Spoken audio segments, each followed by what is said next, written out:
Hello, I'm Russell Harrop, Head of International Equities at LGT Vestra. I'm going to talk to you today about something that's at the very heart of how we invest our clients' money, and that's compounding. Compounding is not unlike the sourdough that we've been baking under lockdown, or the wine many of us have been imbibing, occasionally at the same time. It takes time. But what specifically do we mean by compounding? Well, very simply, compounding is about interest on interest. So cast your mind back to the days when you could receive more than 0.001% interest on your current account, if you were lucky, and maybe you received 5%. If you had £100 in the bank, at the end of the year you'd have your £100 back, plus £5 in interest for £105. And then in the second year, you'd receive another 5% on your original £100, but you'd also receive 5% on the £5 interest. So at the end of year 2, you'd have £110 and 25 pence.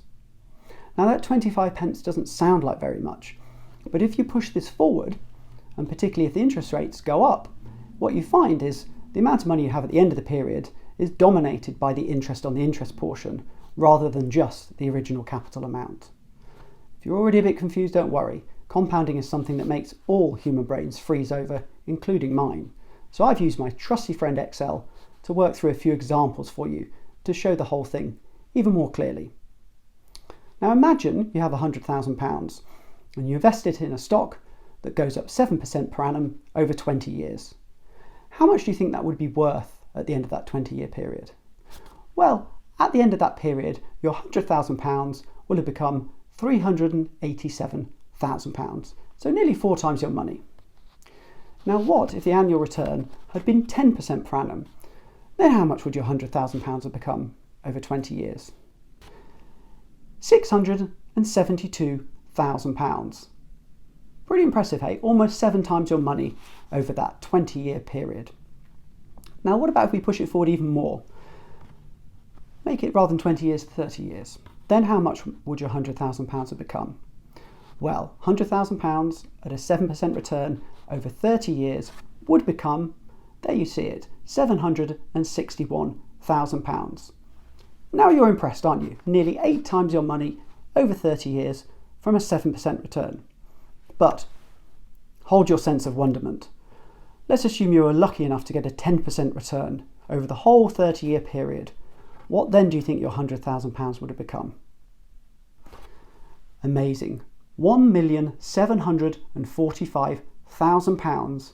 Your £100,000 after 30 years would have become almost 18 times what you started out with. Just a second. Nothing there. Nothing there. No magic.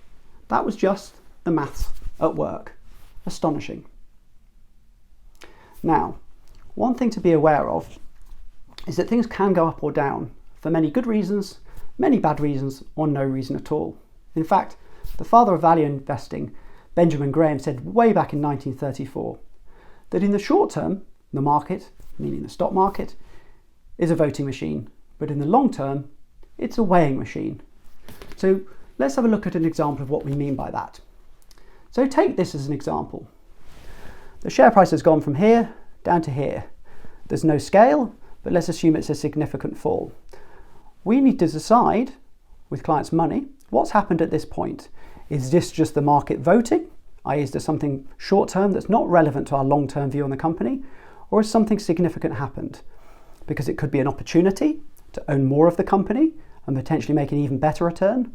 Or it could be that something's gone wrong and the weight of the stock is going to be less in the future. So we should be moving on for it. So it's absolutely key what one decides to do at this particular point in time. Now, that's also illustrated quite well by the fact that compounding works in reverse. So let's take another final example. Assume that a stock goes down 50% in the first year. Assuming our 7% return and our 10% return, how long would it take to get back to what previously took us only 30 years to reach? So 50% down in the first year, then a 7% return and a 10% return. How long would it take to get the same amount that previously took us 30 years? Well, here is your answer. With a 7% return, it will take you 40 years, a full 10 years longer to get back to the same amount. and with a 10% return, 37 years. So it's absolutely crucial at that point that I showed you in the previous chart to decide whether you should own more, because it's something you could compound even higher at, or it's something you should move on from because the negative compounding is not going to work for you. And that is why at LGT Vestra, compounding is our deity. I'm Russell Harrop. Thank you very much.